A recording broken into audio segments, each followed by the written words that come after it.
আমার ভালোবাসা একদিন ঠিকই তোমাকে কাঁদাবে। তোমাকে হারিয়ে আমি হয়তো ভেঙে পড়ব, কিন্তু তোমার খুব হামারি ক্ষতি হবে না। তুমি চাঁদ, তোমার চারপাশে থাকবে হাজারো তারার মতো মানুষ, যারা তোমায় ভালোবাসবে, তোমার প্রশংসা করবে, তোমাকে খুশি রাখার চেষ্টা করবে। কিন্তু জানো, তাদের ভালোবাসার মাঝে থাকবে না আমার মতো কষ্টের সঙ্গে মিশে থাকা নিঃস্বার্থ ভালোবাসা। আমি ভালোবেসেছিলাম নিঃস্বার্থভাবে, এমনভাবে যে তুমি কাঁদলেও আমার বুক ভিজত, তুমি হাসলেও আমার হৃদয়ে আলো ফুটতো।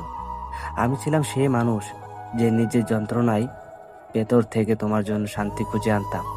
আমি তোমার কাছে কিছুই চাইনি, শুধু চেয়েছি তোমার একটুখানি উপস্থিতি, তোমার একটুখানি ভালোবাসা। তাই মনে রেখো, যতই কেউ তোমার দিকে তাকাক মোহিত চোখে, আমার মতো গভীর চোখে আর কেউ কখনো তাকাবে না। কারণ আমি শুধু তোমায় ভালোবাসিনি, তোমায় হৃদয়ে গেঁথে নিয়েছিলাম চিরদিনের জন্য।